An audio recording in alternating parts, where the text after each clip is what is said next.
Om Namo Bhagavate Vasudevaya. Om Namo Bhagavate Vasudevaya. Om Namo Bhagavate Vasudevaya. Om Namo Bhagavate Vasudevaya. Shri Chaitanya Charitamrita, Adi Lila, chapter 5, text 214. It's actually a quotation from Srimad Bhagavatam. Ta samavira bhuj chauri smayamana mukham bhujaha pitambara dhara shragvi sakshan manmatha manmatha ta samavira bhuj chauri smayamano mukham bhujaha pitambara dhara sragvi sakshan manmatha manmatha tasang avira bhuj chauri smayamana mukham bhujaha pitambara dhara sragvi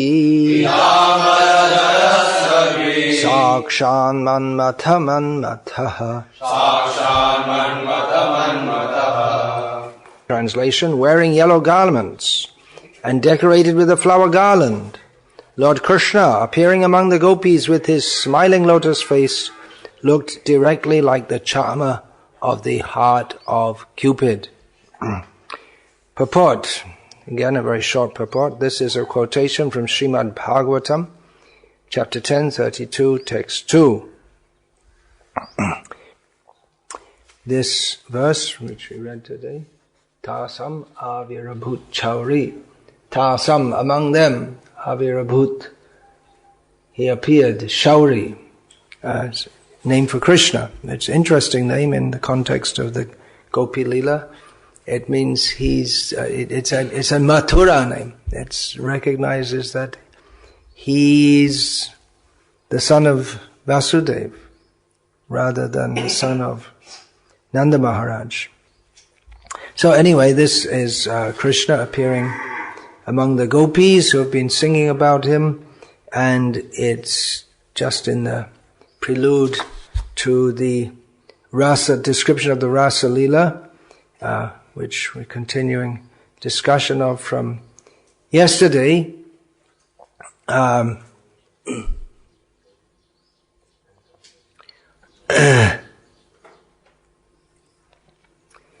This people who are very moralistic, they don't want to accept that Krishna can be like this, that he can dance with others' wives, with so many girls, can have so many queens.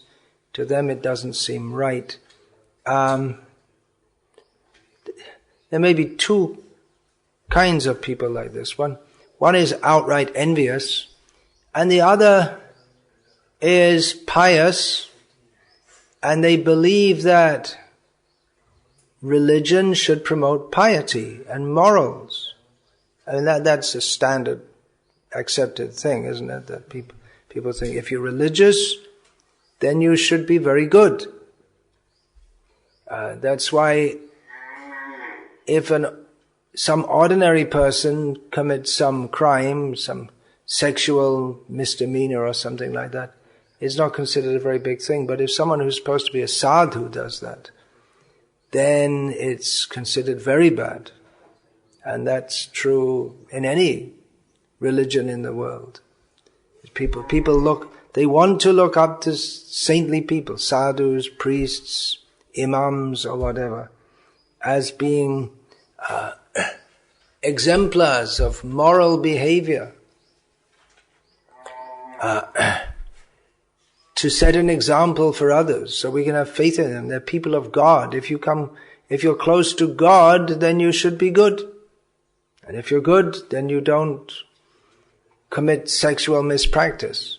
So it should be expected that God himself is the most moral, setting the best example. And if he himself is immoral, then what is the hope for all of us? So from this perspective, it seems to be a very bad religion. Or there may be people who like Krishna. They feel inclined to Krishna, but they feel somewhat embarrassed by this.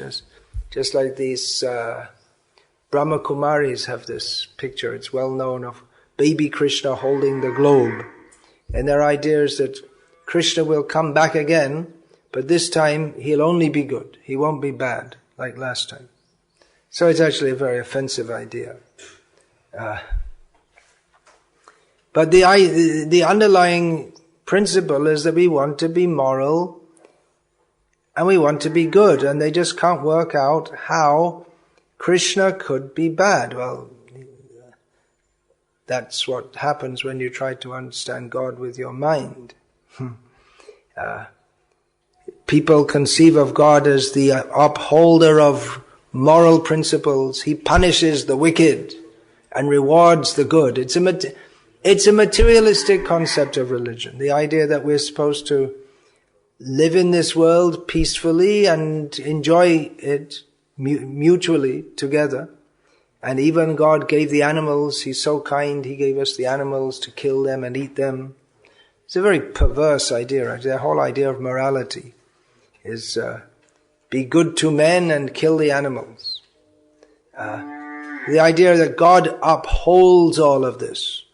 God's role in the universe is to uphold to the universe in such a way that the good are rewarded and the bad are punished, and we, the good, shall enjoy the earth, or later in heaven, by God's grace. That's what God does.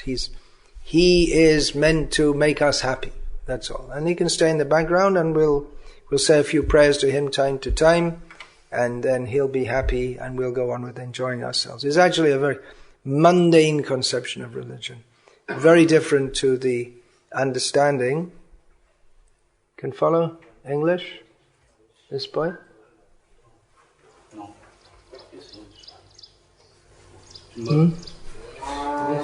Yeah? He understands, but his mind is far away. Gone. Lamenting for the unhappy cow.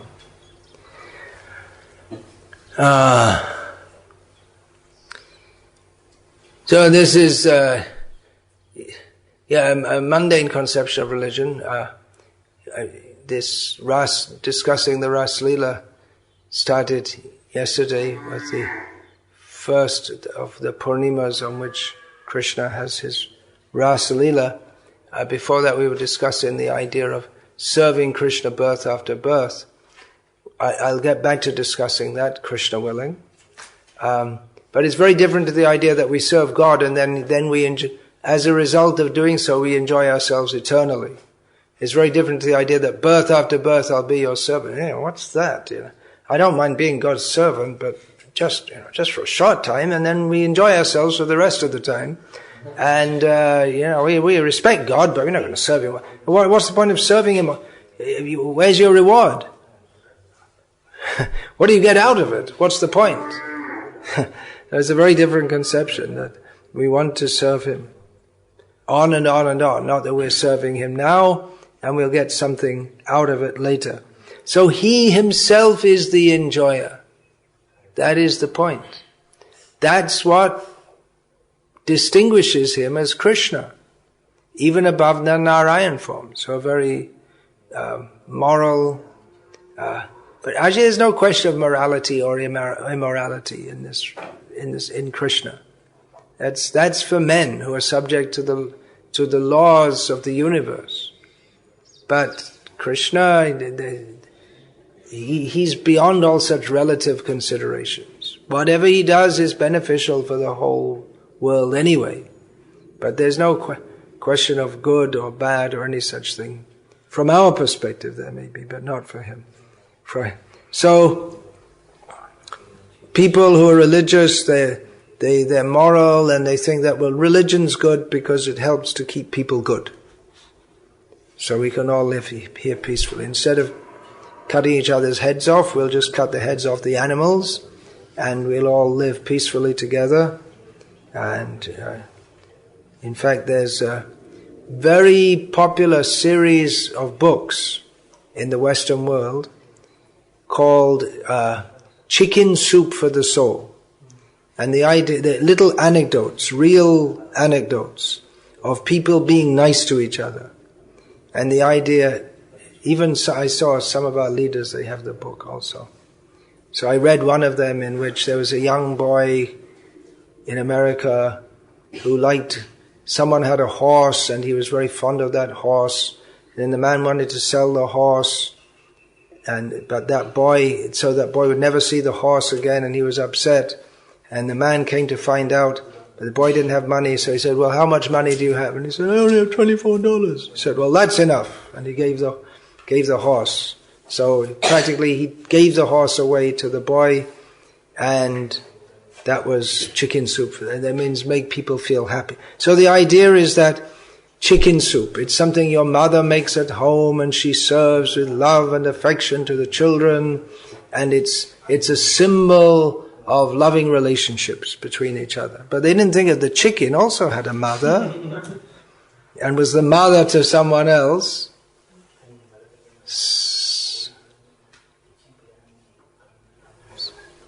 They don't understand. Some basic points. Causing pain to others cannot be good. Well, there are some circumstances. Sometimes people need to be punished. But that is, as a principle, one should not give pain to others. So this idea of moral religion. Well, in some sense, people, at least they're trying to be good and moral, but they overstepped their boundaries. They went beyond their adhika. Some of them they're envious of Krishna, and some of them, well, they just feel embarrassed. Krishna's nice, but all this dancing with the gopis and Bhagavad Gita, what he speaks in Bhagavad Gita is good philosophy, but all this dancing with the gopis, and they can't understand. It makes them feel uncomfortable, embarrassed. And so they try to explain it as some allegory for God and the devotee. Actually, it's true, it is God accepting worship from his devotees, but it's not an allegory of God accepting worship from his devotees. It is actually God accepting worship from his devotees.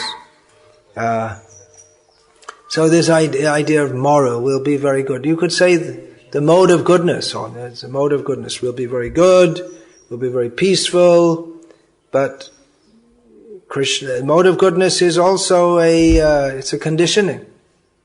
Tribhir gunamaya bhavar edhamana. What is it? Ebi sarvamidang jagat mohanam mohitam nabhijanati mamebhya paramabhya. So it's the three modes which bewilder everyone in this world, by which they cannot understand Krishna. So mode of goodness is one of them. So in the mode of goodness, there's morality, and that goes down into the mode of passion. The higher levels of the mode of passion, they're also very concerned with morality. But that sense of, yes, I'm very moral and I'm very good, that conditions a person to think that that's it. That's the limit. That's as good as you get. I'm as good as they come. There's nothing better than this. And limits their understanding of God. So they think that morality is spirituality. To be moral is religious, and that's it. And if you're moral, you're good, and that's religious. And then you get other people who argue that, well, moral is good, but what do you need religion for? We can be moral without any religion. So they put morality as the highest level, their understanding of morality. Understanding of morality means, well, throughout the world there are it's accepted in general among what we could call cultured people that just like the 10 Commandments, you don't steal other people's wives, you don't steal other people's property, you don't, you have to honor your father and mother, and so on. And the first of the 10 Commandments is that you should love God with all your heart. And then the others are some moral principles.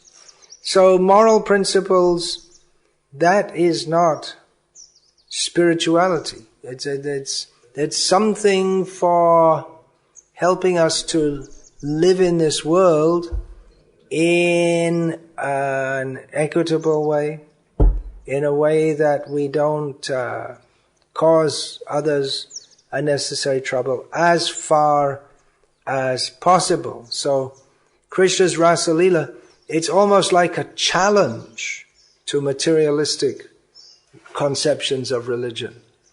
It's all right, you accept God is supreme, but how far do you accept Him?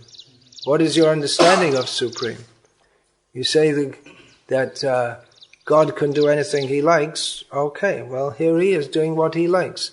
Actually, you would like to do it in your heart of hearts, but you can't, and therefore you become envious. That's what's going on.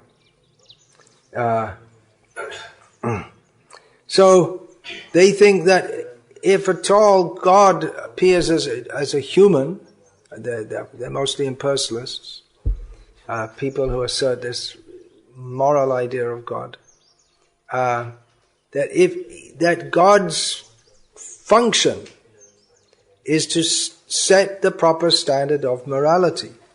That's what He should do. And He should be God, and that's it. He should be very grave and correct and proper, something like a judge in a court.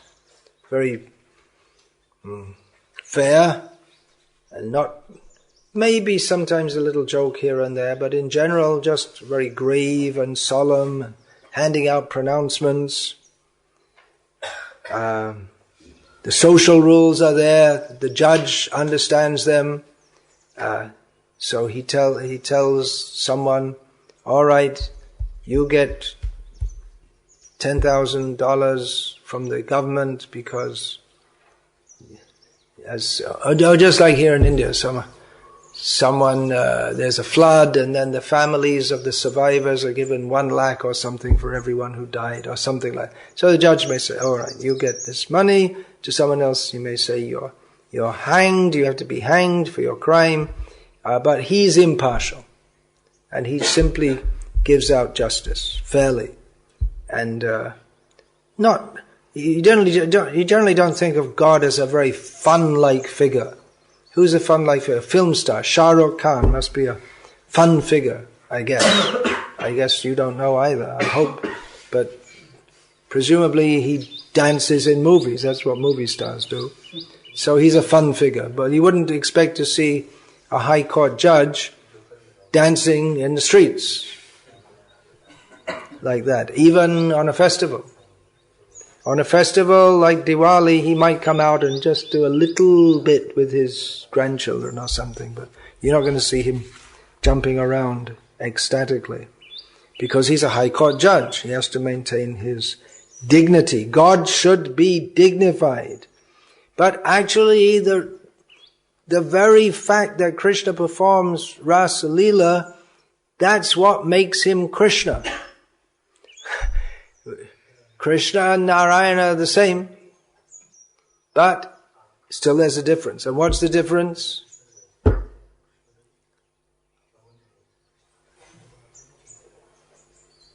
What's the difference? What's the difference between what? Between staying awake and falling asleep. What's the difference? The difference is that in one situation you hear the class and in the other you don't. Oh, what's the difference? Well, there are four principal differences. Venu Madhuri, the exceptional sweetness of his flute.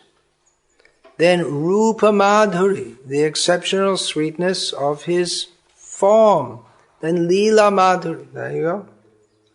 The exceptional sweetness of his pastimes. And Prema Madhuri, the exceptional sweetness of his love and the devotees who relate with him in a loving relationship. So, that's Krishna. And if he's only God, he's God, yes, salam, only like that, then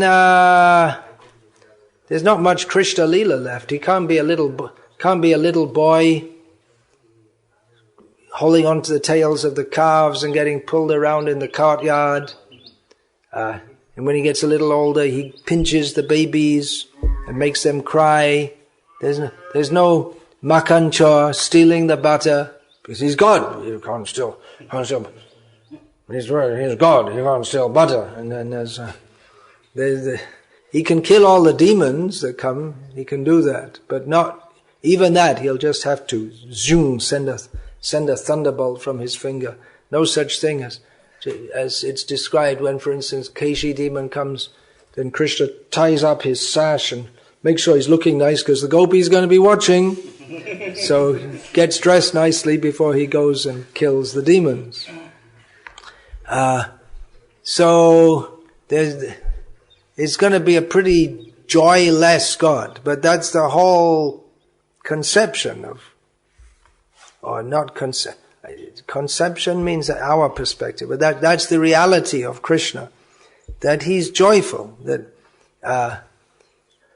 people who come from the West to India, they often notice that, well, Indian people seem to be very happy and they're fascinated by festivals. They have TV coverage of Diwali and Kumbh Mela, and everyone's all happy, because their idea of religion is that you go to a church and you stand there.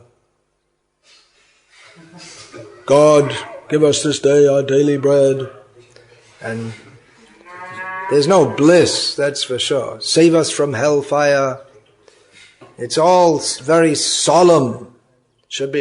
Religion means you should be very solemn. And you see the Hindus are all jumping around, letting off fireworks and climbing up some pole which is covered with butter. They do that on Janmashtami, and to try to get the butter at the top, and throwing colors on each other. What's that got to do with religion? But it's joyful. There's singing joyful songs. It's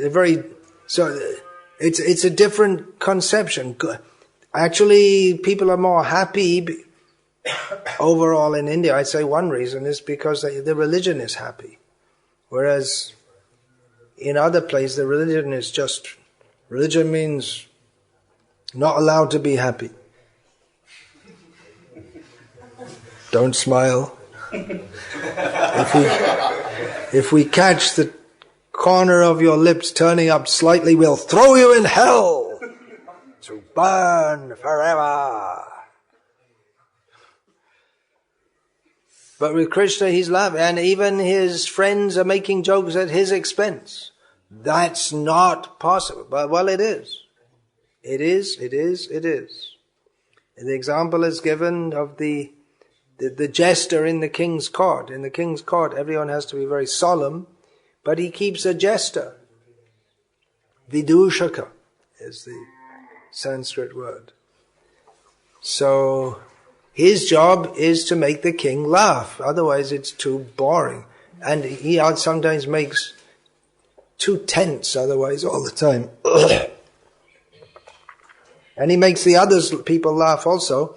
And he has got the license to publicly make jokes at the expense of the king. Only he's allowed to do that. Even one of the big ministers, if he did that, might find that his head soon becomes separated from his body. But the jester has a license. Of course, it's dangerous because you never know. The king's not supposed to punish the jester, but if he goes too far, after all, a king's a king, he can do what he likes. So Krishna, when he's not being Narayana, oh Lord, you are mighty. Hey, come on, let's get out. What are you doing sitting there? Come on, let's go and play. Yeah, okay, let's go. So it's a different mood altogether. So that's described when Krishna comes back from the pasturing grounds in the evening. All the Vrajvasis who couldn't go with him, that means everyone except the cowherd boys, they're waiting to receive him. And also just before he enters Vrindavan village, all the demigods are there praying to him.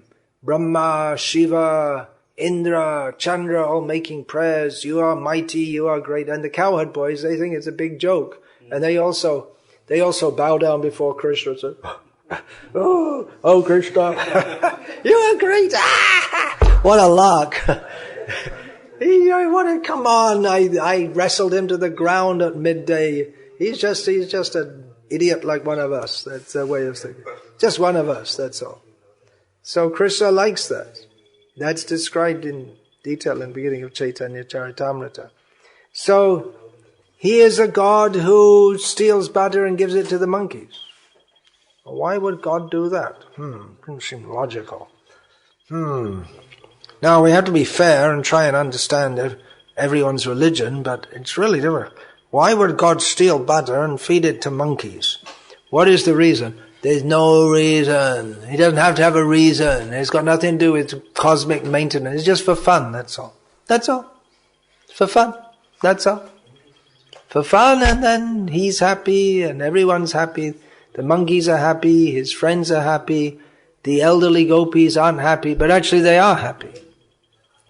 But they seem to be not very happy. So there's a completely different conception or understanding of who God is. What does it mean that God's a person? Does it just mean he's some boring old fuddy-duddy who sits on a bench and punishes everyone? No, he's the supreme enjoyer.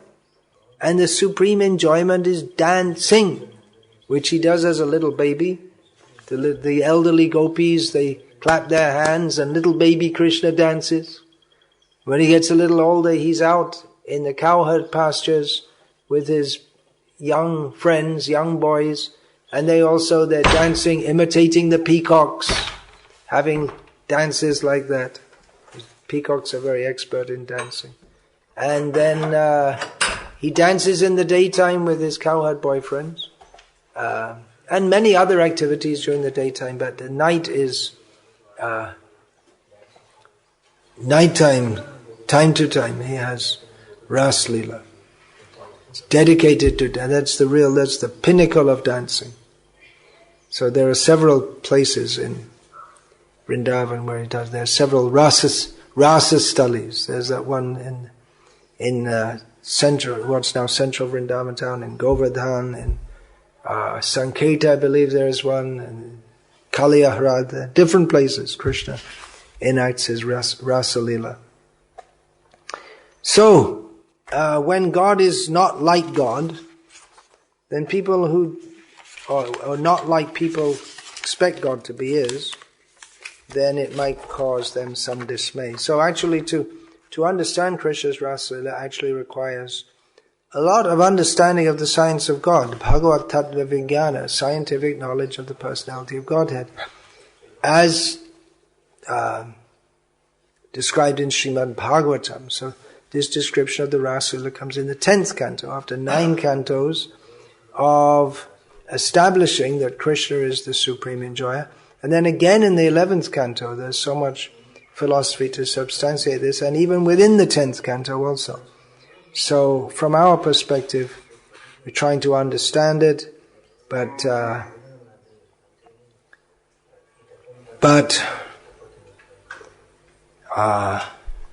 really, it shouldn't be that difficult to understand that God loves to play and dance. Otherwise, where does the propensity in us come from? Why should we have that propensity if it comes from Him? And if you think that moralistic religion, we pray to God and be good and put some money in the box, and that's it.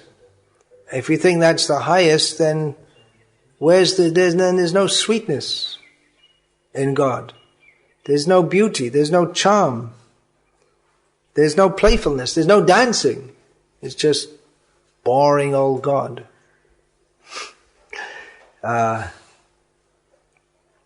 So Krishna himself, he explains this, that love of him that is not motivated by awe and reverence, which means there's some fear. He likes that kind of love more. Because if there's awe and reverence, it means there's some fear.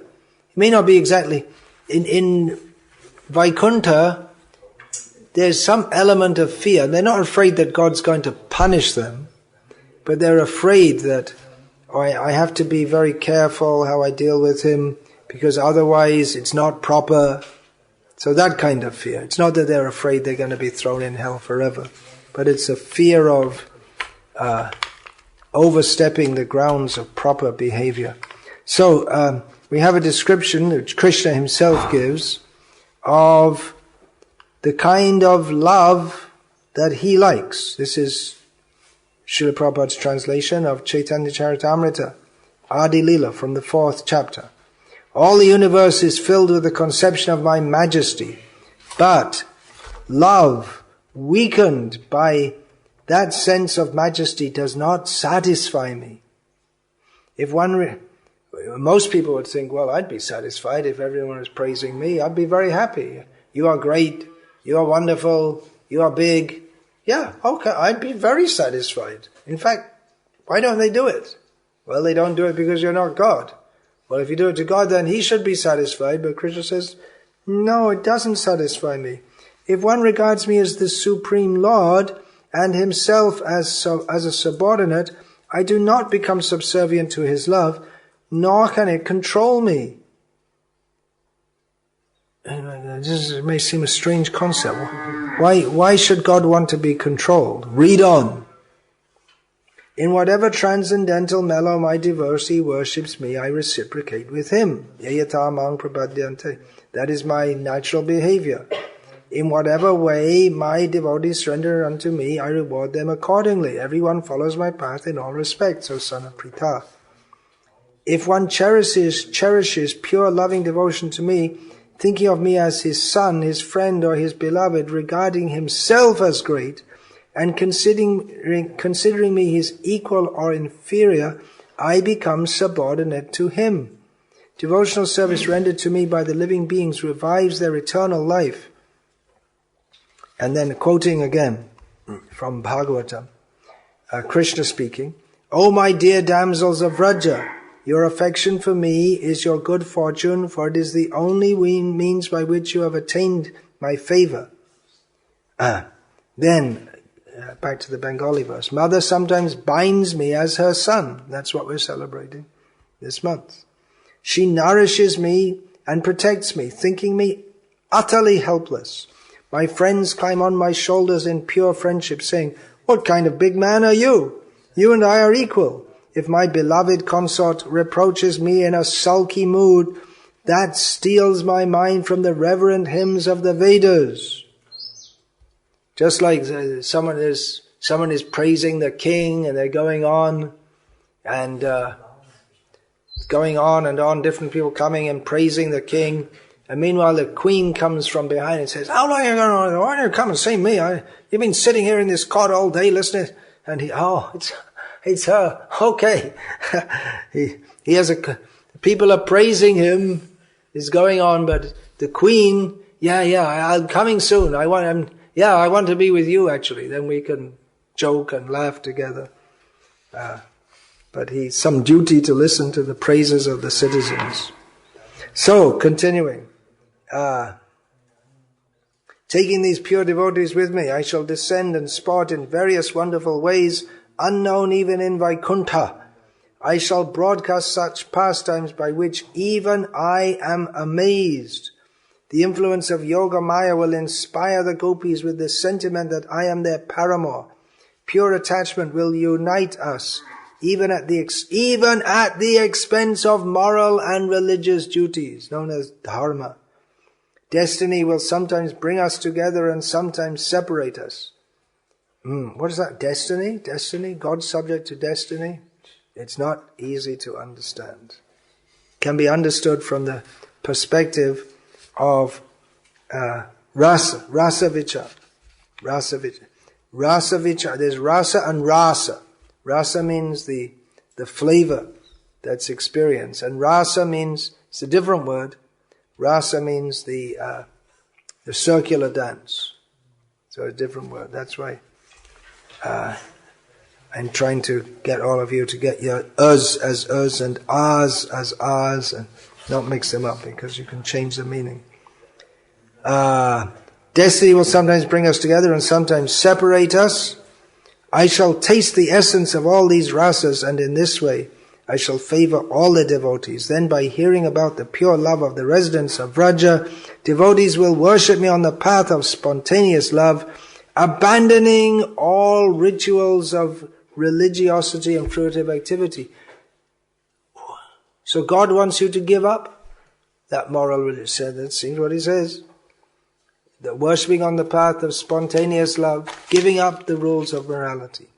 Well, it's not that devotees become followers of Krishna in the raga marga, that they become immoral. But they're not attached to the rules of morality just for their own sake. But anyway, automatically they're moral. It's not that devotees are going to run off with someone else's wife, because they're completely absorbed in Krishna. They don't have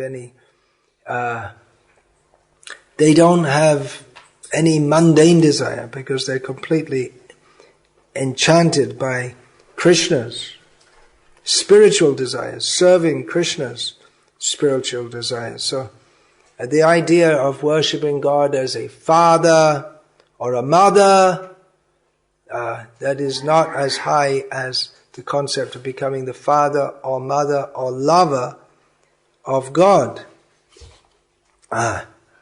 Some people, they criticize Krishna and they worship Rama. They think Rama is very good, but Krishna is not very good. Rama is very moral. He upheld the Dharma Shastras and the Vedas, and he didn't dance with anyone's wife. He only had one wife. And even when she left this world, he didn't remarry. He could have done, but he set the high example. So they admire his setting the example of very high morality. However, it is described in Garga Samhita and probably elsewhere also, that while Rama was in Dandakaranya, that various sages were attracted to him on the spiritual platform of wanting to become in a relationship with him like that of a female lover. This will be misunderstood by people who don't understand Bhagavat Tattva Vigyan, who think that this is the body, that the body is the self. But Rama told them, it's not possible this time round, you come next time when I come as Krishna. And they became the Rishi Chari gopis. In Garga Samhita it's described, apart from the Nitya Siddha gopis, there are so many other new gopis. There were the Vedas who became the gopis or the Rishi Chari. There were the girls in Mithila who were friends of Sita, who were enchanted by the form of Rama. They also became gopis, and there's so many different categories of new gopis. So among them were the Rishicari gopis, who they were attracted to Rama, but Rama said, you come next time. So Rama himself, he's the most moral, but he's telling, okay, next time you become gopis, you come and join me. It's the same person, but he's just playing a different role, that's all. So, you might say it's someone, he has a very good moral character, and he's lauded by everyone, and then he's found out that secretly he's in a conspiracy with someone who's corrupt. So Rama is helping Krishna. No, it's not like that at all. It's just it's the same Rama and the same Krishna. But A different role they play at a different time. That Rama is the emblem of dharma. So alright, that's good for people at a certain level, and Rama's pastimes are very pleasing, and you can achieve the full perfection of being a pure devotee of Rama, but don't criticize Krishna. He's the same person in a different role. That's all. Okay, I'm going to finish there for today, and maybe we'll finish it tomorrow. Well, the Rasa Lila goes on for a night of Brahma. But maybe, so if this class becomes a little long, we can call it a seminar. There we go. There's the solution. Hare Krishna. Srila Prabhupada ki jai. Any question about this, please?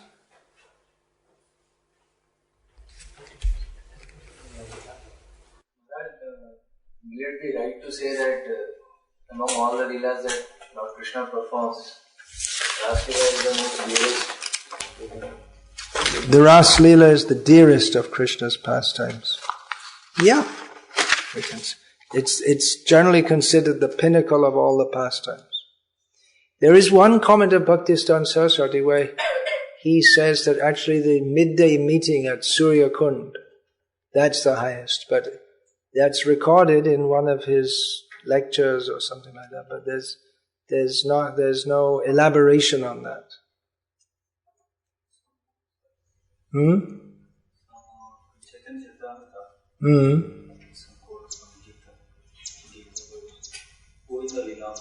Govinda Lilamrita.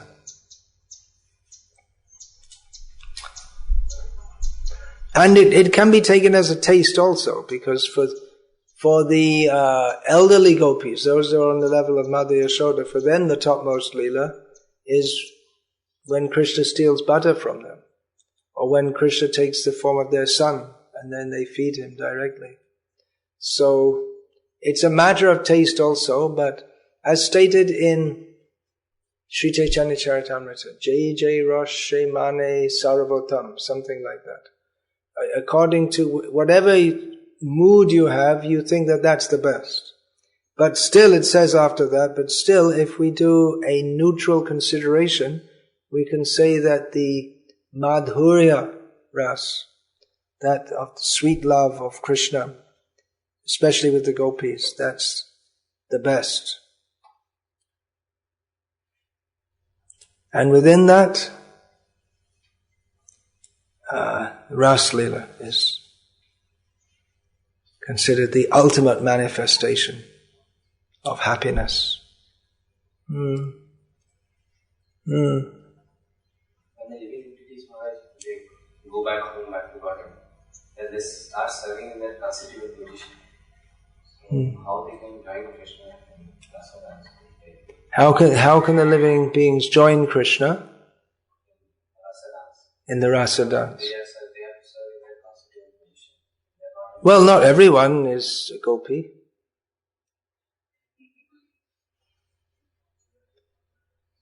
There are other living beings also.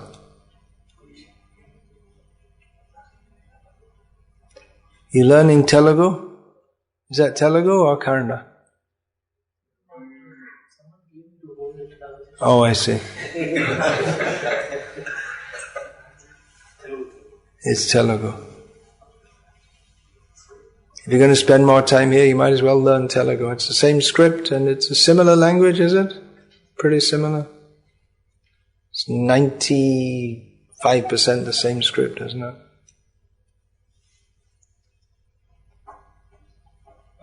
And you're very fluent in Kannada, I presume. Is it? No? Oh. But you're from Belgaum, but what medium did you study in? Marathi, Hindi, English? In Hindi, I see.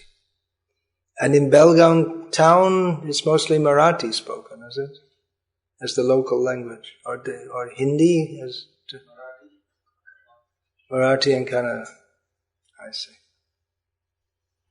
Alright, so everyone speaks both, is it? Then? This spontaneous devotion. Yeah, we're talking about it. Spontaneous devotion. No harm to talk about it. I mean, no harm means we should know what is our ultimate goal of life. So, some Gaudiya Math, some devotees say that in ISKCON we do not graduate from Vaidhi Bhakti. I mean, we go from Vaidhi Bhakti to Raga, but not emphasize. Gauriya Math, the real Gauriya Math, they're much more strict on it than we are in ISKCON. If you follow the way Bhaktisiddhanta Saraswati, then it's only these neo-Gauriya Math who are mixed up with Babaji philosophy, who emphasize you have to go for this, go for your higher levels and all this kind of thing.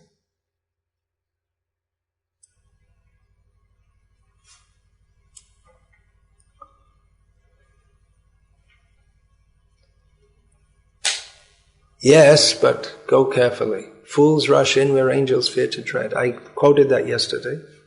I looked it up for anyone who may be interested. It seems to be coined by Alexander Pope. If you've never heard of him, you didn't lose anything, but anyway. Famous figure in the history of English literature, which is passing like the wind in the great waves of time. So yeah, it's known, but it's not discussed that much. There are so many warnings. Adhikana labhya siddha deho bhave viparja buddhi janme shaktira bhave. Bhaktivinoda Thakur, who himself did write about these things quite extensively. Well, not so extensively. Usually at the end, for instance, at the end of Jaiva Dharma, Chaitanya Shikamrita, Harinama Chintamani, and in the second part of especially of the Bhajan Rahasya. But he warned that without attaining the suitable qualification, if one tries to meditate upon his Siddha Deha, his spiritual form, then he'll get an opposite result. The opposite kind of consciousness will develop due to having lack of spiritual power. Then there's Brikopuri, what is that? Dushta Phala Karibe Arjan. I can't remember the Bengali now, but Najai Brikopuri, Tane Phaladhari, Dushta Phala Karibe Arjan. He says that if you try to get the fruit of the tree without climbing up, just by pulling and shaking the tree, you'll only get bad fruits. You won't get good fruits. You have to go up the tree, which in Vedic culture is not allowed to climb up trees in general. But the idea is you have to go up gradually, carefully. Hare Krishna. Srila Prabhupada ki jai. Hare Krishna.